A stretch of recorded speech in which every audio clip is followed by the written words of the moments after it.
Welcome, guys, to Back and Forth podcast. Man, Four quarters back and forth. we're just part of so much things, man. I lose track. Potato. You know, you hear us, you see us, you know the bit. Stat Matt here got Joey G, as Joey usual. G, back to his usual. You back in rehab now, buddy? Yeah, got out for a couple weeks. It's tough. You were on a good streak. It's tough. I'm sorry. Dang. It just happens. Getting help though. That's the thing. Gotta get help. Yeah. It's up to me to actually take that advice, though. I don't want to talk about rehab though. Let's move on.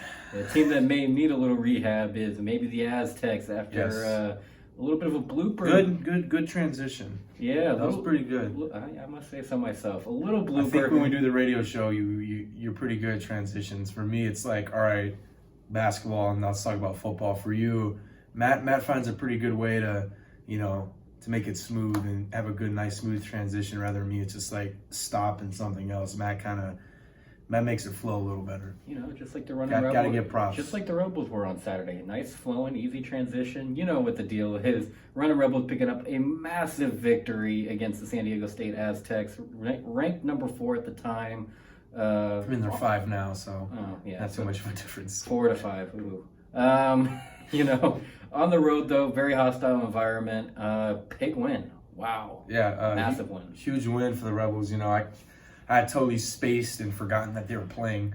To be quite honest with you, until Dom had sent that photo in the group chat. It was 30-20. UNLV was winning, and my response was the, I'm sure people know the 50 Cent meme. He's looking at the camera and he's like this, right? And it's like, don't care, and you kind of put that. And I sent that. It said, don't care. UNLV always chokes anyway, because they do. And San Diego State, for the majority of the season, had been a second half team where they just kind of let the team have it in the first half, and then in the second half they flip that switch and start playing like a top 5 basketball team. And UNLV held their own for majority of the second half, except like the last 5 minutes. Sdsu had made a run. I checked my phone to see, or looking to see the expected UNLV collapse, and UNLV was up 53-39, excuse me. And I was like, you know what, they'll probably run away with this. I think they're gonna win it. And I was heading over to Lifetime to meet a friend. I'd gotten out of the car, checked the score, 64-63, and I was like, oh boy. They're only up by 1, 10 seconds left. UNLV was shooting 2 free throws, and that PTSD from being a UNLV fan started to kick in. I was like, oh God, they're gonna make one, miss the other. SDSU is gonna come down the other way and nail a 3-pointer and win the game. That's all that was going through my mind. But shout out to Elijah Merchu Long. I think I said his name right. Like Matt kind of said earlier on our radio show, we butcher names a lot, unless it's Dan Smith. It's our specialty. Unless it's Dan Smith, we're not going to say your name right, so apologies. But he nailed both of those free throws, and UNLV got a stop on the defensive end and was able to win the game 66-63, improving to 15-14 on the season, 10-6 in conference play. Huge win. Me and Matt had kind of just automatically saw that game and, marked an L on there.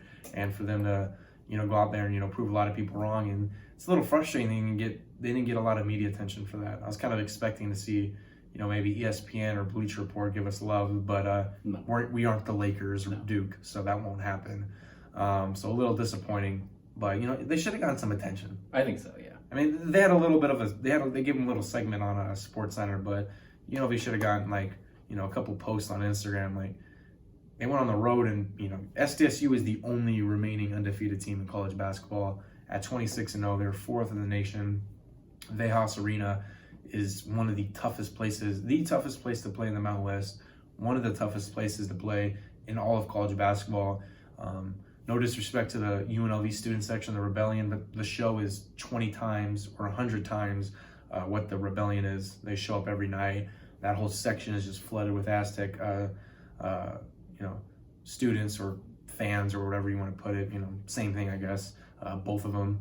And they make a lot of noise. They have a lot of props as well. And for UNLV to go over there and handle business and get that win, that's absolutely huge. So hopefully they don't let this win get to their heads. I've seen it happen with a lot of UNLV teams before. Hopefully they can keep their composure and have their mind in the right place and make a solid run in the Mountain West tournament. Because again, I'll remind our viewers and almost said listeners, but our viewers, I guess, because now maybe listening. The visual effect now, unlike the radio show. If you win the conference championship, doesn't matter what your record is, you get into the NCAA tournament. It's an automatic bid. You can go into your conference tournament at 0-30 or 0-31, and you finish it out at 4-31 or 3-31. Automatic bid, you're going dancing. So probably unlikely that happens if you're 0-31. Yeah. But you never know. It's March. Madness happens there. So we got about a week, 2 weeks to the Mountain West tournament. I believe it's actually next week is the Mountain West tournament. So thankful I'll be back in town for that. Definitely want to go to a couple games, and hopefully UNLV finishes out their season 2-0. They got Boise at home, should be a win, and they got San Jose on the road, which is equivalent to playing in a middle school gym. I mean, that might even be a stretch. Playing at the rec center. I would say even some Pee-wee games, I think, get more people. Yeah, no one shows up in San Jose for those games. No. It's pretty much a neutral site, so UNLV should win that one. And hopefully they go in 12-6, 17-14, which would put them 3 games above 500, which I believe would be the best they've been above 500 all year. So hopefully the season ends on a high note. Even if they can do that and make it to the Mountain West Championship or make it to the semifinal, a little frustrating that they finally started playing good at the end of the year, but nothing less. It's good that they ended the year on a high note rather than disappointingly the past couple of years. I thought someone was knocking. I heard a little knock, and I was like, oh boy. But we're good. So hopefully UNLV finishes out the year strong. Yeah, definitely. Great win for the Rebels. Really impressive. Joe hit it right on the head. Me and him both had this game as an easy loss for UNLV. Kind of almost, I think we even said they're probably going to get blown out or pretty close to it. Right. And they proved both of us very wrong, actually. Going in, getting a 3-point win against rival San Diego State. Always got to get the bragging rights a little bit over the show.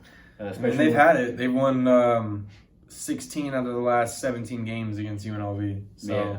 And I believe they're on an 8-game winning streak against us. So they had the bragging rights for a while against us. Nice to take it back a little bit. Yeah. So, take control. Yeah, especially when they come into the MAC and invade the MAC, and they always set up right above the Rebellion student section in that upper deck. And right. Then there was some, I think, on the last game, kind of over by where their bench is a little bit. Did you see what the UNLV fan in attendance? It was on Barstool UNLV's Twitter. No, what did he do? He was telling everyone, after the buzzer had sounded, he was filming the entire arena, and he was yelling at them. He was like, "Bye-bye, beat the traffic," and I thought that was pretty funny. The UNLV fan, you don't see that too often. Right. Usually we're the ones having to beat the traffic. Yeah. So UNLV fan in an opposing arena, usually right. It's a bunch of opposing fans in our arena. So to see that, I thought that was pretty funny. Absolutely. And I saw the salty Aztec fans leaving the arena. Yeah.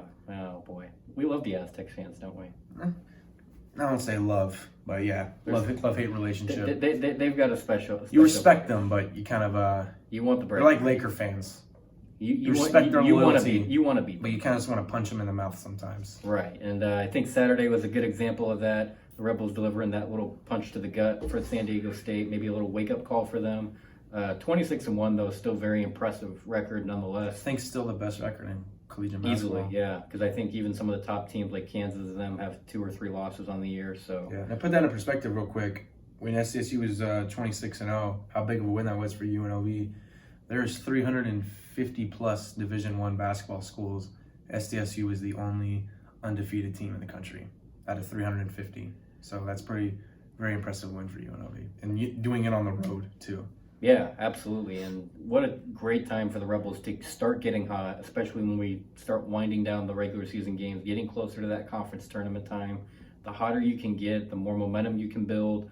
It could really change your season, because I would say if there wasn't for the conference tournament, UNLV probably wouldn't be going dancing this year in really any of the tournaments.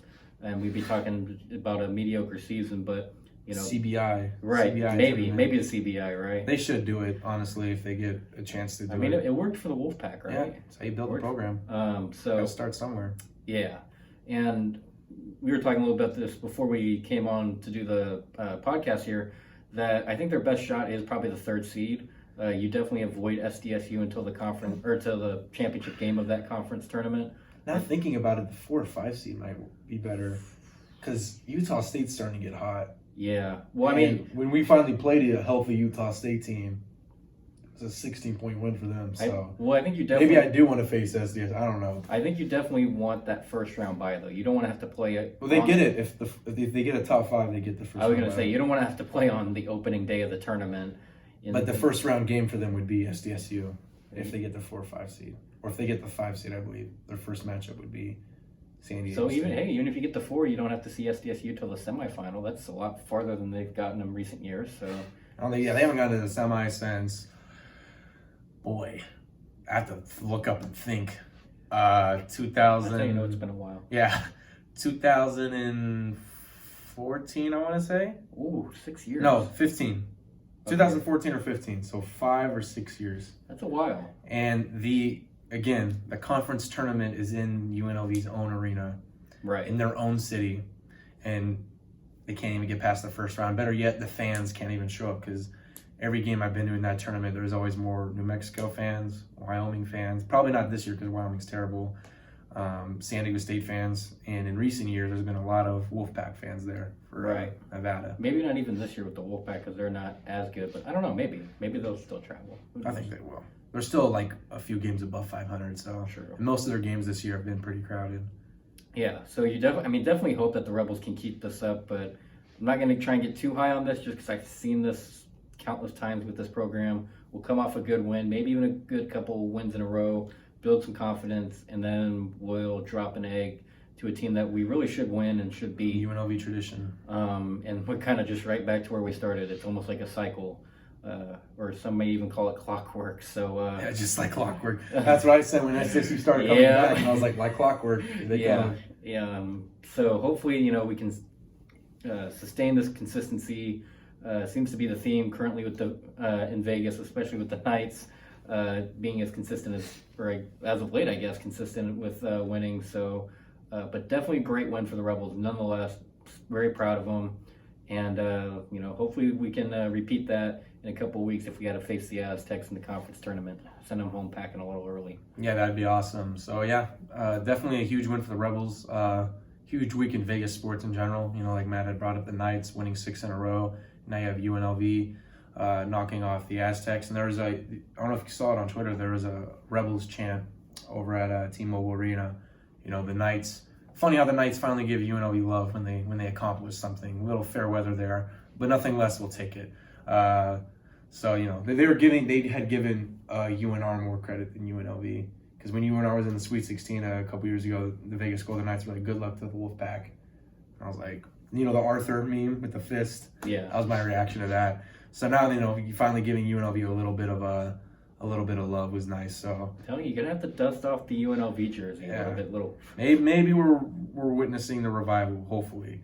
But definitely a huge win for the Rebels, and hopefully they keep it up. And just maybe, very unlikely, but just maybe they can win the Mountain West and get into the tournament because I would enjoy March Madness a lot more if you get to see the scarlet and gray out there.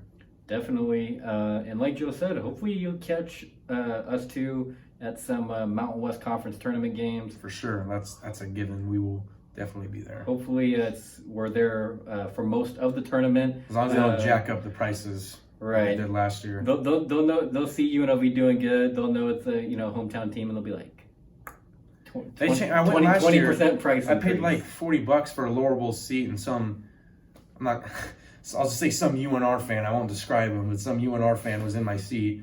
Let's just say he was taking up like 2 or 3 seats. And I told the usher, I was like, "Yo, this dude's in my seat." And he's like, "Oh, it's just general admission." I'm like, so I paid $49 for this nice seat just to find out it's general admission. I'm like, it's never been general admission. It was one of those like assigned seats? It was assigned seat. I don't know what he's talking about. He was like, it's general admission. So like I had to like go all the way up, and I was pissed. I was like sitting all the way like in like the last, because the lower bowl is pretty crowded. I was like sitting up in the last section of the lower bowl of Thomas and Mack, and I was like, why didn't the ticket say it was general admission there? And the ticket said it was an assigned seat. So I was just watching that seat, and as soon as that dude went up and got a snack, I'd assume, I just went back down and got my seat back. Good for you. Hopefully, very proud of myself. Hey, gotta do what you gotta do, man. But definitely looking forward to the conference tournament. Hopefully the Rebels are playing multiple days in that tournament. Hopefully. Definitely Not just one day. Don't want to see a repeat of, the past few years where it's, win the first day and then inevitably the season comes to an end in the quarterfinals. So PTSD. Yeah. Starting to kick in. I Just know. gave me a rerun of that from last year when they lost to Sdsu in the first round. Man, they're a common theme here, SDSU. Right? They just keep coming back up. This is Vejas North, right? San Diego South, right? Yeah. Yeah.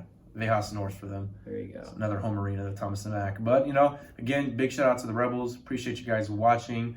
Make sure you guys stay tuned for more, podcast videos up on this YouTube channel. And also tune in Monday through Friday on the Rebel HD2. Download the app, the 91.5 Rebel HD2 app. Tune in Monday through Friday, 6 to 7 p.m. for me. I'm out on the campus breakdown.